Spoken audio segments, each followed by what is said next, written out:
نن که غریب د لکونو و د عربونو خبره وکړي مونږ ورته معافي غواړم بخښنه غواړم قرآن کریم مې مخې ته دی مونږ ورته وایو چې څه بکواس یو حالانکې هغه خبره به ټیک وي هغه خبره به د حق خبره وي بیا یې نشي منلی او که یو مالداره هسې فضول خبره وکړله یا بکواس خبره یې وکړله هر سړی به وایي چې ډېره عجیبه ښکلې خبره وکړله یو نیمې یې دوه درې څلور پیسې ورسره وي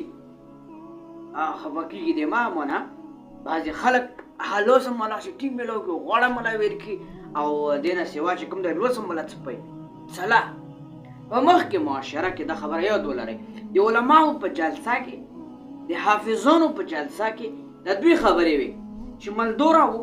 او علم یې نه و کړی و د مدرسې سره ټچ نه و ګیره یې نه وه او خول یې نه وه دله به یې نه په جلسه کې تقریر ورکولو او نه به یې په انعامات تقسیم ورکول مو ډېرو جلسو له تله یم په ډېرو کې مې لیدلي دي او نن د پیسې دور دی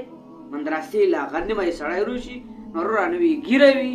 نه به د دین نه خبري نه به په دین پوهېږي وروره ممبر ته وي مخکې کړي او مایکونه ورته وړاندې کړي چې وګڼېږه سلا چې هلته روپۍ لیدی شي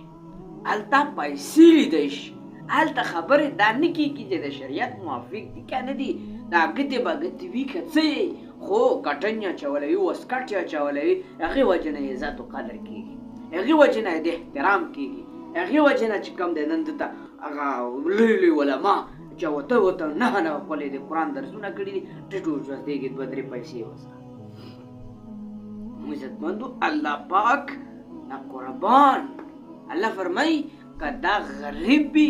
ته خبره منه ته د پرم ګویي اسلام ګویي وکړه حق خبره وکړه او که غریب و که مالداره و دواړه یو برابر د الله قانون دا دی که غریب روغی الله ته په لمونځه وداري او که مالداره وداري په صف کې برابر وداري حالانکې نن سبا لږ اختلافات شته دی هغه اختلافات داسې دي که یو مالداره راشي یخته یو جانې ما زه غواړی په صف کې چې حاجي صاحب لږ نرم ودرېږي په فهم باندې ودرېږي الله دې موږ و تاسو باندې رحم وکړي نن دې موږ ته د غریب ډېر سپک دی نن موږ ته چې کوم دی د غریب هغه اهمیت سره شته نه دی په موږ معاشره کې صرف د دور د پیسې دی صرف دور د هنر دی نن موږ اسلام وروستی کړی دی شریعت وروستی کړی دی غلط ته غلط نشو ویلی صحیح ته صحیح اسم لرې خبره ده ما عزتمندو د غریب قدر پکار دی د غریب احترام پکار دی او کوم انسان چې د حق خبره کوي هغوی ته ترجیح ورکول هغوی ته مننه کول د هغو خبره منل